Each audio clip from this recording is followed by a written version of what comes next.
Will the earth be totally destroyed? What does the Bible say? Let's turn to 2 Peter chapter 3 and verse 10 and see what it actually says. But the day of the Lord will come like a thief, and then the heavens will pass away with a loud noise, and the elements will be dissolved with fire, and the earth and the works that are upon it will be burned up. Is Peter talking about the total destruction of the earth? Notice what Peter wrote in verse 7. But by the same word, the heavens and the earth that now exist have been stored up for fire, being kept until the day of judgment and destruction of ungodly men. This fire is the judgment of ungodly men. This is the lake of Gehenna fire, which is the second death. This is the unquenchable fire mentioned in Revelation chapter 20, verse 14. Then death and Hades were thrown into the lake of fire. This is the second death. An unquenchable fire is one that cannot be put out. It merely burns until it has consumed all combustible material. Then it dies out for lack of anything else to consume. This is what Peter said. Everything will be burned up. This fire of judgment is explained by the prophet Malachi in Malachi chapter 4, verse 1. For behold, the day comes, burning like an oven, when all the arrogant and all evildoers will be stubble. The day that comes shall burn them up, says the Lord of hosts, so that it will leave them neither root nor branch.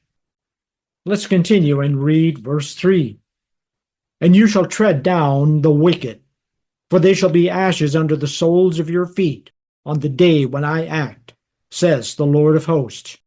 Malachi says, all the arrogant and all evildoers shall be ashes under the soles of your feet. Notice that there will be ashes left when this unquenchable fire dies out.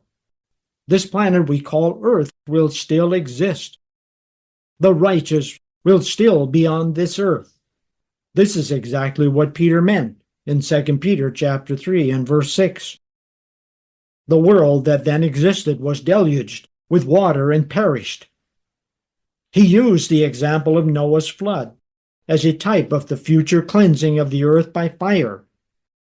Just as the earth continued to exist after the flood, so the earth will continue to exist after the coming worldwide Gehenna fire. Continuing with what Peter said in verse 13, we wait for new heavens and a new earth in which righteousness dwells. In Revelation, the last book of the Bible, we read about a new heaven and a new earth in chapter 21, verse 1. Then I saw a new heaven and a new earth, for the first heaven and the first earth had passed away, and the sea was no more. And I saw the holy city, New Jerusalem, coming down out of heaven from God. And then John heard, verse 3, a loud voice from the throne saying, Behold, the dwelling of God is with men. He will dwell with them, and they shall be his people, and God himself will be with them. Picture this incredible event. God the Father himself coming down from heaven will dwell with men right here on this earth in the New Jerusalem. So they shall be his people, and he will be their God. Clearly we see that the new earth will not pass away. The simple explanation of Peter's statement is, the surface of the earth and everything on it, including the wicked, will be destroyed by fire. God will then remake the surface of the earth. The earth will become the headquarters of the universe, because God himself will live here together with those who have chosen to obey him.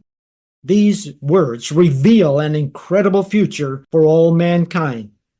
How wonderful beyond words is the glory of God, his plan, and his purpose.